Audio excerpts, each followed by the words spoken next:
I didn't flinch. I didn't even blink.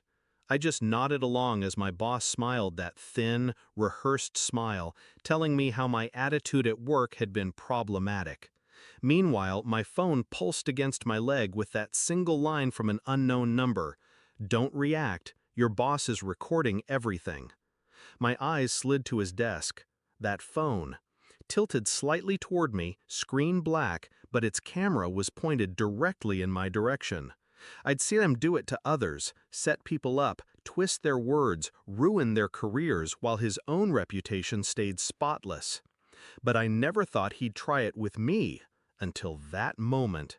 And I realized I was already in the trap. I once admired him.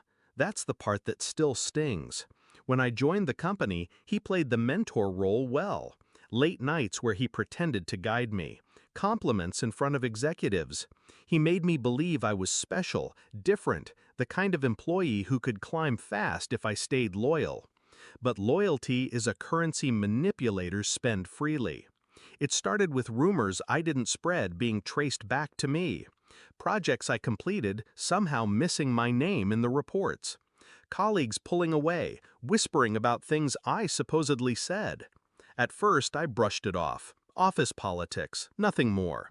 But then I overheard him one night, his voice sharp, low, calculated. He was talking to another manager, feeding lies about me, painting me as unstable, untrustworthy. That's when the truth hit. He wasn't grooming me for success. He was grooming me for the fall. The text in my pocket confirmed what I'd begun to suspect weeks ago. Someone inside had finally seen through him. Someone wanted me to know the game he was playing. I felt anger simmer beneath my skin, but I didn't let it boil over. That's what he wanted, a reaction he could capture, twist, replay in boardrooms until I was nothing but a problem to be discarded. So I gave him nothing, just a calm smile, a nod, a quiet, "I understand," to every false critique. And in that silence, I made a decision. If he wanted a performance, I'd give him one, but not the one he expected. For weeks after, I moved like a shadow. Every interaction with him I documented. Every email he sent I archived. Every colleague he tried to poison against me I approached directly, with kindness, with clarity, dismantling his lies piece by piece. Then I went deeper. I studied him, his patterns, his rhythms. The way he set traps, always the same cycle. He'd isolate, manipulate, record, then report. He'd been doing it for years, and no one had stopped him because no one had proof. That was going to change. I bought a pen camera, small, unnoticeable. I started recording our conversations, his contradictions, his subtle threats. The first time I caught him on tape telling me to adjust numbers so they looked better, I knew I had enough to destroy him. But I didn't rush. No, patience is the sharpest blade. I let the evidence stack until it was undeniable. Then came the review meeting, the one where he thought he'd finally cornered me.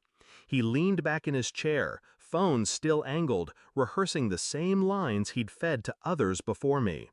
You need to work on your honesty, your reliability. People feel they can't trust you. I nodded, steady. I understand.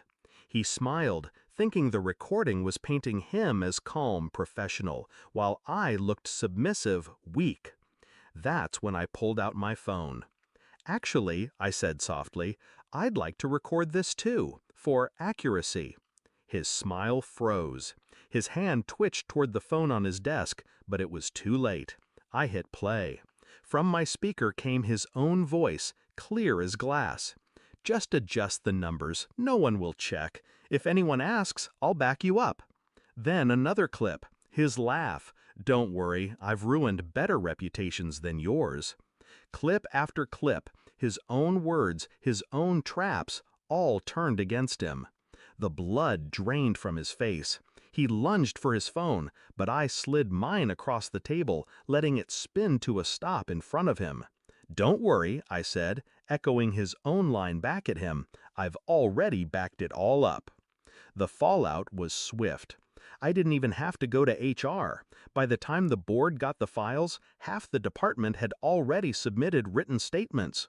The unknown number that had warned me, it was a coworker he'd burned before, finally stepping out of the shadows.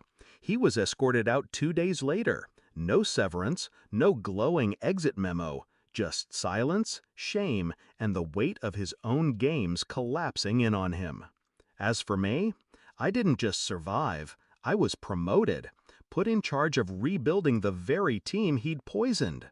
People ask me if I regret it, if I regret not confronting him sooner or letting him think he had me fooled. The truth? I don't regret a second, because revenge isn't loud, it isn't messy, it's quiet, precise, surgical. It's watching someone step into the trap they set for you and closing the door behind them. He thought he had me recorded.